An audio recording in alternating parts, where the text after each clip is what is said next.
À chaque épisode son bonus, et l'épisode 369 ne déroge pas à la règle. Bonus 369, toujours avec les mêmes protagonistes que sont Xavier d'un côté, Sébastien de l'autre. 15 minutes, même moins maintenant, pour évoquer quelques infos qui n'étaient donc forcément pas dans l'épisode dont on a parlé, et que vous avez peut-être déjà vu, regardé, entendu, ou pas.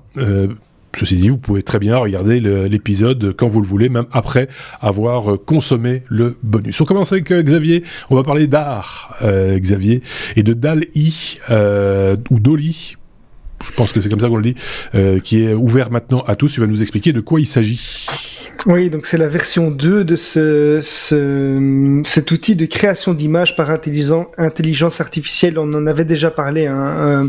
On savait que c'était disponible via une liste d'attente. Oui. Donc pour rappel, ce système va vous permettre en fait de générer des images simplement sur base d'une citation, d'un texte, d'une description que vous allez mettre. Donc vous pourriez mettre un cosmonaute qui se balade à vélo sur une plage ou des choses comme ça. Enfin, ce que vous voulez, et le système va vous proposer plusieurs images. Alors par défaut, il va en proposer 4.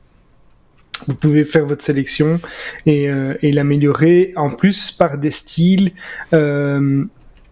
Par exemple, vous pourriez dire que c'est en pixel art, que c'est à la façon de Van Gogh. Donc, on peut vraiment laisser libre cours à son imagination, et cette intelligence artificielle va générer des images qui sont, pour certaines, pas du tout convaincantes, et pour d'autres, tellement jolies qu'elles ont même déjà gagné des concours, des concours et des prix artistiques, au point que ça a fait débat. Et que certains concours maintenant vont vraiment interdire l'utilisation de contenus générés par intelligence artificielle. D'ailleurs, il y a un site bien connu qui est Getty Images, où on peut proposer des images que les gens vont pouvoir télécharger après, les partager de façon payante ou pas, qui a interdit également les images en provenance de ce genre de solutions. Alors ça, c'est terrible, parce que du coup je peux donner la parole à Sébastien, puisque c'est le sujet suivant. Comme quoi, on se concerte à mort chez les technos. J'en parlais encore dans le live de mercredi dernier, puisque nous avons fait un live, et c'est magnifique, parce que pour vous dire à quel point on se concerte, c'est que j'en ai déjà parlé dans le live aussi. Comme quoi, c'est un sujet qui nous intéresse, manifestement, et qui n'intéresse pas que moi ou que un chroniqueur dans l'équipe, plusieurs, donc on suppose aussi que ça vous intéresse, vous qui nous écoutez. Effectivement, est-ce que c'est encore de l'art ? On sait que Shutterstock, par exemple, une autre banque d'images, les accepte, les images créées par des intelligences artificielles. Getty Images les refuse, parce que pour eux, manifestement, c'est pas de l'art, Sébastien. Qu'en est-il ? C'est presque tout est dit, hein, les gars. C'est dans le genre, il est brûlé, le sujet.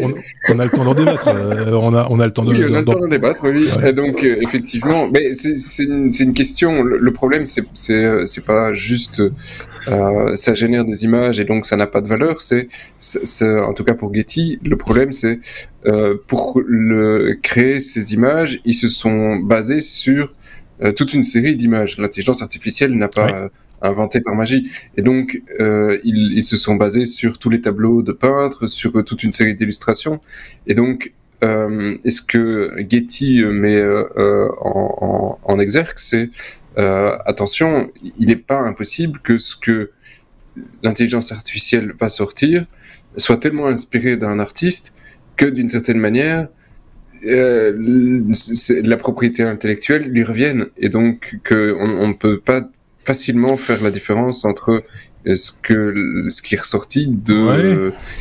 Donc c'est plus pour une question de propriété intellectuelle et de droit d'auteur qu'elle se dit je pense que c'est trop compliqué, c'est trop dangereux de l'accepter dans en même temps tous les artistes, et en particulier, je pense, enfin tous les artistes, pas en particulier, je retire cette partie-là, tous les artistes ont des influences.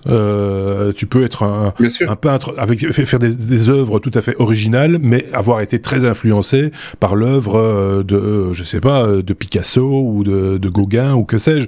Et donc, on va peut-être, le spécialiste, ou même l'œil averti simplement, va pouvoir dire, tiens, oui, on sent que chez cet artiste, monsieur Sébastien, on sent qu'il y a du Gauguin en lui, il a c'est le même genre de fougue ou de machin, ça. Donc, je préfère du Dali alors. Ou de Dali, voilà, pour la moustache sans doute.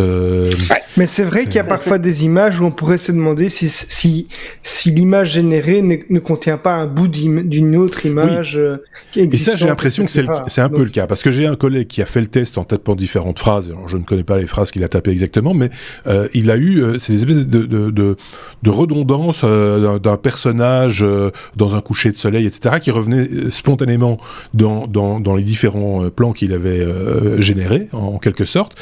Et cette image-là, je suis certain que si on utilise l'outil de comparaison de Google, on va tomber sur un original quelque part.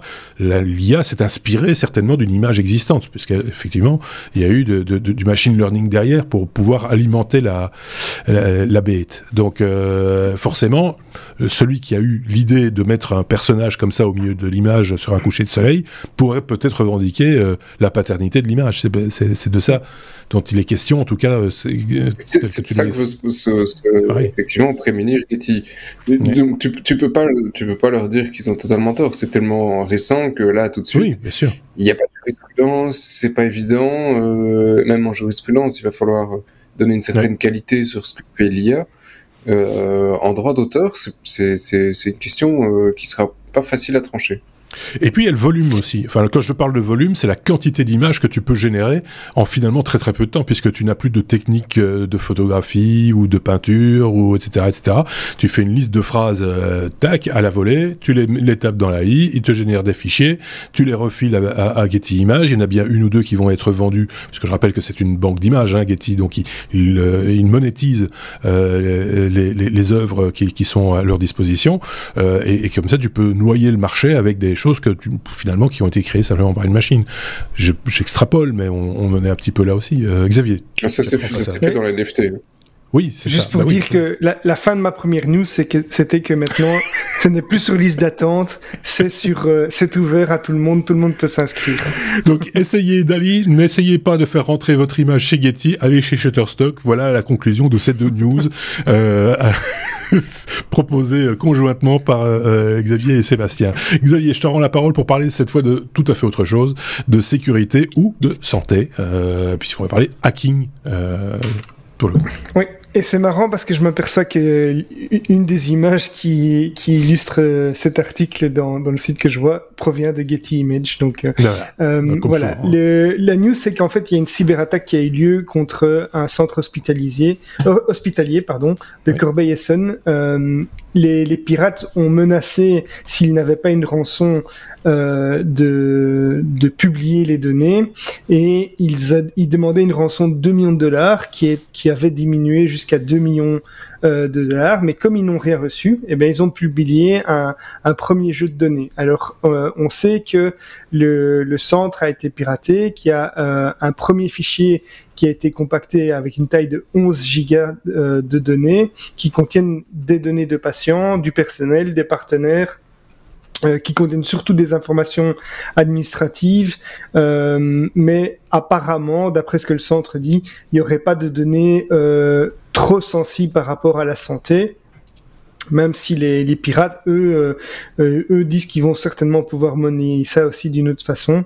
Alors, ces news, on a déjà entendu ce genre d'attaque, et c'est plutôt un espèce de coup de gueule aussi, parce que qu'on pirate des boîtes privées, etc., c'est déjà très limite, mais s'attaquer à un centre hospitalier où on peut en plus mettre des machines parfois à défaut et la vie de personnes en danger, là c'est quand même déjà tout autre chose.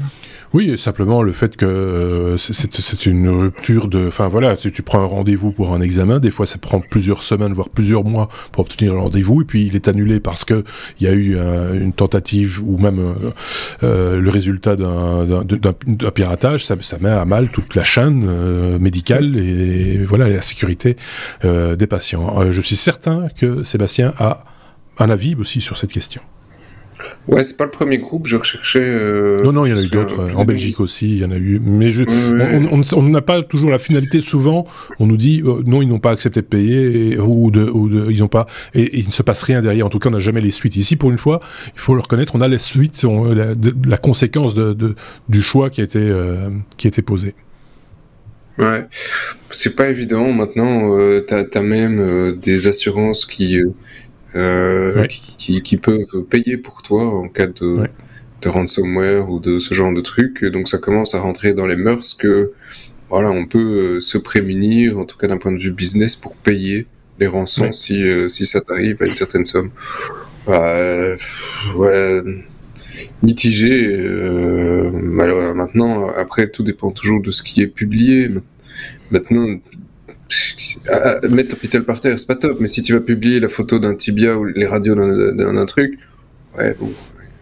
Oui, mais enfin, voilà, on sait pas jusqu'où ça peut aller non, mais imagine le gars qui a le HIV et que voilà, c'est publié sur le net, exemple, il avait peut-être pas confidentialité, tout le monde le sache. C'est une confidentialité quand même c'est juste le numéro de téléphone. Il y a le secret médical, tout simplement, qui doit être respecté. Ça me semble assez moi, je suis assez pour l'idée enfin, c'est compliqué. Payer ou pas payer, après, s'assurer. Alors, l'assurance ou renforcer sa sécurité, il faut voir ce qui est le plus rentable, en fait. Mais, voilà. On en est là, quoi. Ouais. Et Richard Stallman qui disait un jour, en gros, dans tout ce qui est digital, c'est plus simple. Ta vie privée doit être publique. C'est la seule manière pour que ça fonctionne, parce que donc c'est un paradigme qui était un petit peu osé, mais donc ça crée le débat, mais pour la plupart des gens, les données auront peu de valeur si on les publie. Je peux te dire tout de suite, la semaine prochaine, je vais à l'hôpital, on me fait une infiltration dans la hanche. Franchement, tu peux le dire à tout le monde. Je pense que tout le monde s'en cale. Et je m'en cale que tout le monde le sache. Toi, Seb. Oui, je sais. Mais donc, il y a une minorité de personnes qui sont impactées. Donc, finalement, la valeur de ces données, et je comprends pour l'hôpital, ça doit être super touchy. Hein. Bien sûr. Voilà, on peut en faire 15 minutes, c'est pas assez. Oui, c'est ça. Donc on en parlera. Tu es partant pour un live? Ça dépend. Si on parle d'art, peut-être. Il faut que Xavier soit là pour amorcer le sujet. J'ai peur qu'on parle de Firefox. Oui, mais on va y arriver. Xavier va nous parler de Firefox. Ça va être très court. 20 ans de Firefox en 2 minutes. Tu peux le faire. 2 minutes, c'est même beaucoup. Non, je ne vais pas meubler 2 minutes. Donc, Firefox a 20 ans. Alors, il y a 2 anniversaires pour Firefox. Il y a l'anniversaire officiel de la fondation Mozilla qui dit Firefox, il a 20 ans fin novembre. Et il y a maintenant, qui est en fait le 23 septembre. Donc, on l'a déjà raté. Mais il était après l'épisode précédent. Et pourquoi le 23 septembre est l'anniversaire considéré comme officiel ? Sauf par Mozilla, parce que c'est la toute première version de Firefox qui est sortie, c'est la 0.1, et ce que Mozilla célèbre le 9 novembre, c'est la version de la première 1.0 de Firefox, alors qu'en fait, il a fallu un temps assez certain pour que notre Firefox arrive en version 1.0, il a 20 ans et ça ne rajeunit pas, mais Firefox, je l'ai utilisé à la première bêta qui était sortie, parce que à l'époque c'était vraiment le navigateur qui tournait d'enfer. Et pour la deuxième petite histoire, finalement je te l'ai bouffé tes 2 minutes. Pour la deuxième petite histoire, ils sont en train de célébrer, de sabrer le champagne dans tous les sens, parce que les différentes annonces, les différentes mises à jour de Chrome qui arrivent font que Firefox est en train de récupérer un petit peu de gloire et beauté dans les chiffres, en tout cas, parce que il y a des gens qui disent Chrome, finalement, il a plus du cul. Oui. Voilà.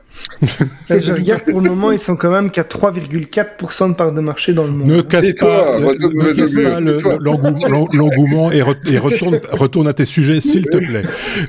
C'est ici que s'achève donc ce bonus. Vous l'avez compris, il y en aura d'autres. Il y aura d'autres épisodes également avec d'autres chroniqueurs les semaines à venir et peut-être des lives surprises. On débarque comme ça sur YouTube ou sur Twitch pour vous proposer d'autres sujets qui ne sont pas abordés dans nos épisodes habituels. habituellement, ou d'autres thématiques, et on a plus le temps pour débattre et vous laisser interagir également avec nous dans ces cas-là. Vous aurez l'occasion d'entendre parler de nous dans les jours, semaines à venir. Merci Xavier, merci Sébastien, et on se dit donc à très bientôt. Ciao, ciao.